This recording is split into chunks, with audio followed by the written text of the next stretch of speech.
Bagaimana hukum men-share ataupun membagikan berita hoak ataupun berita bohong?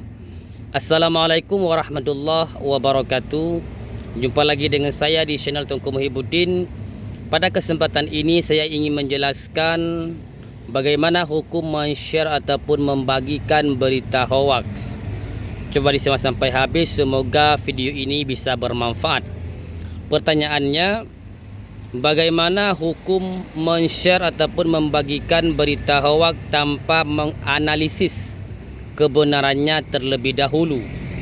Jawabannya, hukumnya haram kecuali memenuhi beberapa syarat berikut. Maka hukum men-share berita hoax tanpa menganalisis, tanpa meneliti asal masalahnya, maka hukumnya haram, yaitu kecuali ada beberapa syarat. Yang pertama, berita yang di-share, yang dibagikan diduga benar, maka boleh, seperti didapatkan dari sumber yang terpercaya.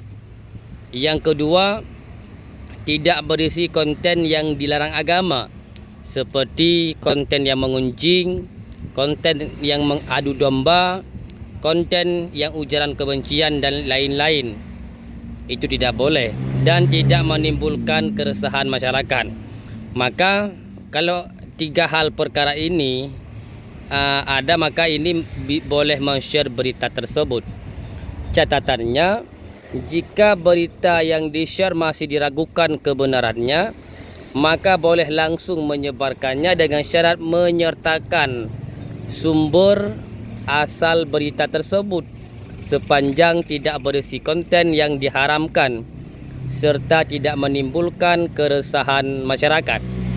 Referensinya disebut di dalam kitab Faidul Qadir juz 4 halaman 551,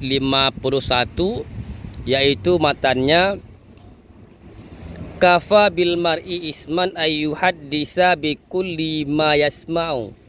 Memada dengan seseorang berdosa bahwa diberbincang-bincang, bahwa berbicara dengan tiap-tiap barang yang didengar, yakni lau lam yakun lirrajuli isman illa tahaddusuhu bi kulli ma yasma'uhu min ghairi bayyinah annahu sidqun am kizbun yakfihi minal ismi innahu idza tahaddasa bi kulli ma yasma'uhu lam yakhlus minal kadhibi is jami'u ma yusma'u laisa bi sidqin bal ba'duhu kizbun.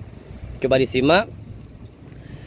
Memada dengan seseorang itu berdosa bahwa berbincang ataupun berbicara dengan tiap-tiap barang yang didengarnya, yakni maknanya lau lam yakun, jikalau tidak adalah bagi seseorang, bagi lelaki itu berdosa, illa kecuali berbicara dengan tiap-tiap barang yang didengar, min ghairi bainatin, daripada ketiadaan saksi.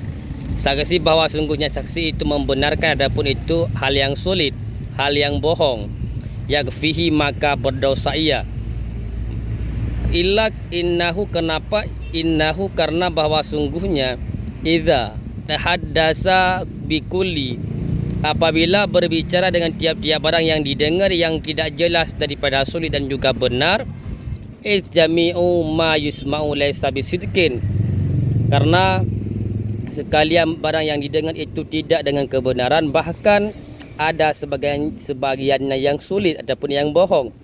Fa'alaihi ayyabhasu, maka wajib ataupun lazim kepada orang yang yang mendengar hal tersebut itu meneliti, wala yatahaddasu, dan jangan berbicara illa biutani, kecuali disangka kebenarannya.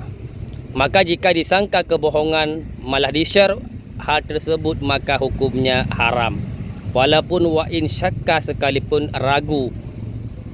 Maka hukum men-share postingan yang hoak dan tidak meneliti asal kebenarannya betul ataupun tidak, maka hukumnya haram. Jika ketika men-share dan juga meneliti informasi tersebut betul bahwa itu hal yang sesuai dengan keadaan, maka hukumnya boleh. Semoga bisa bermanfaat, amin ya rabbal alamin.